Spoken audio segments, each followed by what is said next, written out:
মানুষেরা ভাই বোনের খুনসুটি ঝগড়া মারামারিতে ঘি টানার জন্য বেশ কিছু উৎসবের প্রবর্তন করেছে প্রাচীন যুগ থেকে।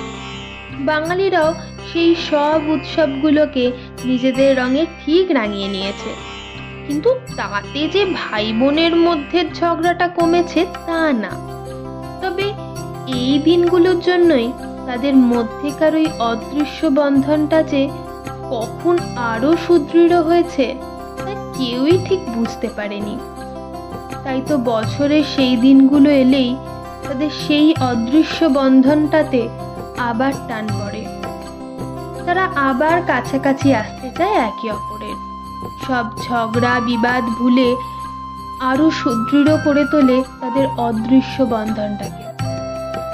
সেই বাঁচা কাঁচা কটা উৎসবের মধ্যেই রাখিও কিন্তু একটা, যেটাতে বোন বা দিদি তার ভাই বা দাদার হাতে রাখি বেঁধে সারা জীবন একে অপরের পাশে থাকার প্রতিশ্রুতি নেয়। নমস্কার, রাখি পূর্ণিমার শুভেচ্ছা জানাই সকলকে। আশা করি সবাই ভালো আছেন, সুস্থ আছেন। আজ রাখি বলেই মনে হয় ছোটবেলার রাখির দিনগুলো আরো বেশি করে মনে পড়ছে। তাই আপনাদের সঙ্গেই ভাবলাম একটু ভাগ করে নিই।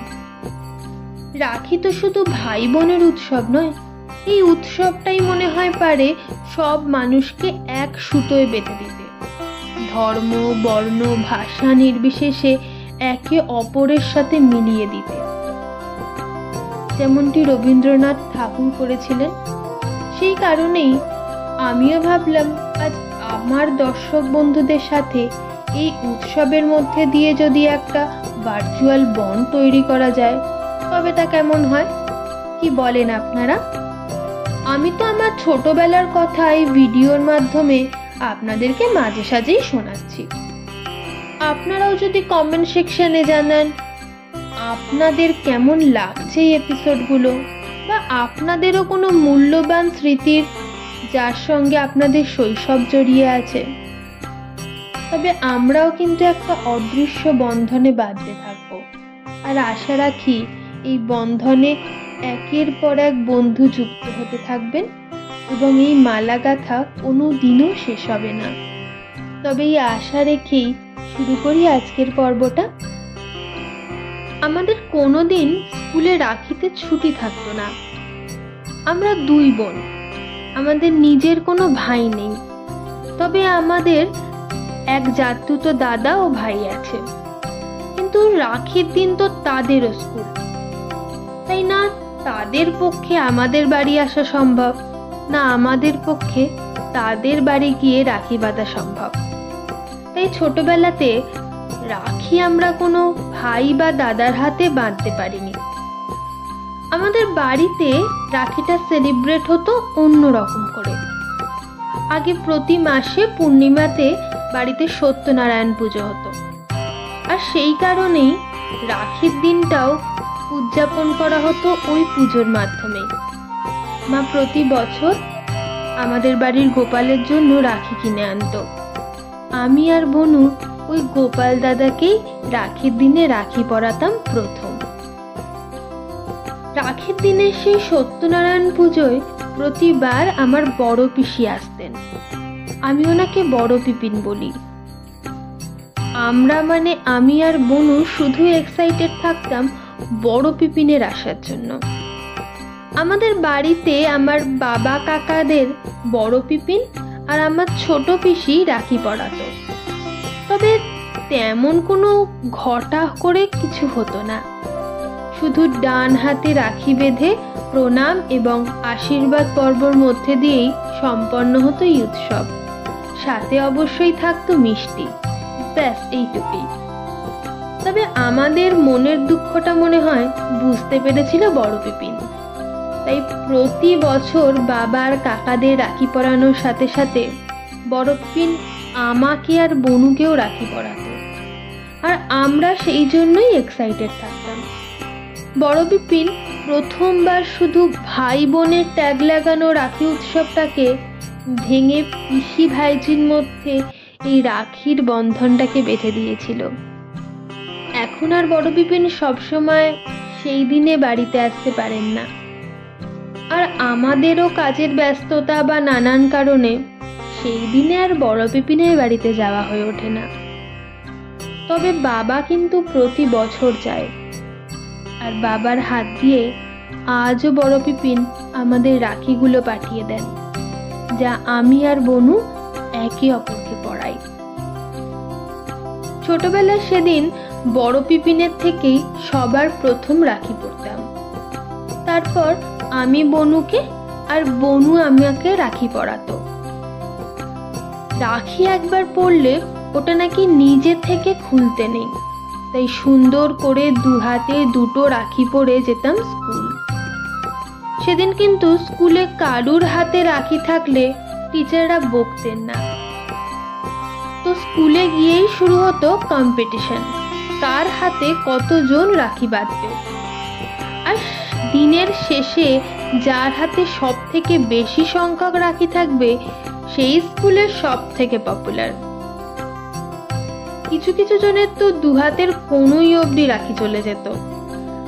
আমার তবে স্কুলে তেমন অত বন্ধু ছিল না, তাই ওই কোনোই অবধি রাখি পরার শখটা কোনোদিনই পূরণ হয়নি। সেদিন শুধু বন্ধুরা বন্ধুদের রাখি বাঁধবে তা নয়, আমরা আমাদের ফেভারিট টিচারদের জন্য রাখি নিয়ে যেতাম। আর পছন্দের দিদিমণি ক্লাসে এলেই তাদেরকেও রাখি পরানোর ধুম পড়ে যেত। আমরা কিন্তু আমাদের টিচারদের দিদি বলে সম্বোধন করতাম, কোনো ম্যাম, ম্যাডাম, আন্টি বলা যেত না। আর সেদিন টিচাররাও এত রাখি পেত যা দিয়ে একটা বড় রাখির দোকান দেয়া যাবে। একটা ক্লাস থেকে বেরোচ্ছে, কোনুই পর্যন্ত রাখি বেঁধে দেন টিচার্স রুমে গিয়ে রাখি খুলে আবার এক সেট। তবে ওইটাই দেখাচ্ছিল কোন স্টুডেন্টের পরানো রাখিটি সারা দিন তারা নিজেদের সঙ্গে রাখলেন। এই ছোট্ট ছোট্ট আনন্দগুলো মনে হয় শুধু বেঙ্গলি মিডিয়াম স্কুলেই হতো। আর আমি লাকি, আমি একজন বেঙ্গলি মিডিয়াম স্কুলের স্টুডেন্ট বলে। এই ছোট ছোট আনন্দগুলোকে আমি সেই জন্যই হয়তো উপভোগ করতে পেরেছি। এইবার বলি রাখির প্রকারভেদ। তখন তো 2 টাকা, 5 টাকা, খুব ভালো হলে তা 10 কি 15 টাকা রাখি হতো। তার থেকে বেশি বাজেটে রাখি কেনার পারমিশনও আমাদের ছিল না। গুনে গুনে সব বন্ধুদের জন্য রাখি কিনতাম, সাথে আরো কয়েকটা এক্সট্রা থাকতো, কারণ গুনতির বাইরে কেউ রাখি পরালে রিটার্নে তো তাকেও রাখি পরাতে হবে। তবে সব থেকে সুন্দর রাখিটা তোলা থাকতো টিচারদের জন্য, আর তারপরে সুন্দর রাখিটাই আমার সব থেকে ভালো বন্ধুর জন্য। মানে রাখি কিনে বাড়ি ফিরেও কত কাজ ভাবুন তো, সব রাখিকে ক্যাটাগরাইজ করতে হবে। আর ওই এক্সট্রা রাখিগুলো তো স্ট্যান্ড বাই, যদি আমার হিসেবের বাইরে আমাকে কেউ রাখি পরায় ওগুলো তাদের জন্য। তখন কিন্তু রাখি মানেই বেশ বড় গোল ফুলের রাখি, যা পুরো হাতটাকে জুড়ে থাকতো। এখনকার মতো এত ডিজাইনিং রাখি তখন পাওয়া যেত না। আস্তে আস্তে এরপর এলো স্টোন বসানো কি ময়ূরের পালক দেওয়া একটু ছোট স্লিং গোছের রাখি। এছাড়াও অনেকে নিজেদের হাতে রাখি বানাতো, বেশ সুন্দর রঙিন কাগজের ছোট্ট ছোট্ট ঝকমকে রাখি। পরে তো আবার অনেকে ওই গিফট প্যাকিং এর বউগুলোকেও রাখি হিসাবে বাঁধত। আর আমার কাছে ভালো রাখি মানেই ছিল জোকারের মুখওয়ালা, কোনো ফেভারিট কার্টুন আঁকা বা ঝুনঝুনি লাগানো রাখিগুলো। স্কুল থেকে বাড়ি ফিরে স্কুল ড্রেস ছাড়ার আগে সব রাখিগুলোকে যত্ন করে খুলতাম। ওইগুলোই তো আজকের দিনের মূল্যবান উপহার। পরে সন্ধেবেলাতে আমি যা রাখি পেয়েছি সেইগুলো বনুকে, আর বনু যা রাখি পেয়েছে সেইগুলো আমাকে পরাবে। এবং ওই রাখিগুলো রাখার একটা আলাদা বক্স ছিল, তাতে আগের বছরের বেস্ট রাখিগুলোর সাথে এই বছরের বেস্ট রাখিগুলো স্থান পেত। আর পরে আমরা যখন টিচার খেলতাম তখন ওই রাখিগুলোই আমাদের গয়না হতো। কদিন আগেই ড্রয়ার গোছাতে গোছাতে খুঁজে পেলাম সেই বক্সটা। এখনো রাখা আছে ছোটবেলার সেই বেস্ট বেস্ট রাখিগুলো। তবে এখন তো আর অত রাখি পাই না। বড় পিপিন একটা পাঠায়, আর আমার ছোট মাসির ছেলেকে, আমাদের ছোট্ট ভাইকে আমি আর বনু রাখি পরাই। সেই ছোটবেলার আফসোসটা বড় হয়ে পূরণ হয়েছে। রাখিতে এখন সত্যি ভাইয়ের হাতেই রাখি বাঁধতে পারি। লাস্ট 2-3 বছর আমি একটু হ্যান্ডমেড রাখি বানানোর চেষ্টা করছি। ভাইয়ের জন্য, আমাদের গোপাল দাদার জন্য, আর একটা বনুর জন্য। অবশ্য বনু আমাকে যেটা পরাবে সেটাও আমাকেই বানাতে হয়। তবে ছোটবেলার মতো অত রাখির সমাহার না থাকলেও 2-3টে রাখি দিনের শেষ পর্যন্ত নিজের হাতে ঠিক থেকে যায়। তো আপনারাও জানাবেন ছোটবেলাতে কটা রাখি আপনারা পেতেন। এই এপিসোডটা এখানেই শেষ করলাম। সন্ধেবেলাতে এমনিতেও ভাইকে রাখি বাঁধতে যেতে হবে। তবে আজ আসি, দেখা হবে আবার নেক্সট ভিডিওতে। ততদিন সবাই ভালো থাকবেন, সুস্থ থাকবেন। ভিডিওটা ভাল লাগলে অবশ্যই লাইক করবেন, আর আপনাদের কাছের বন্ধু বান্ধবদের সঙ্গে শেয়ার করতে ভুলবেন না।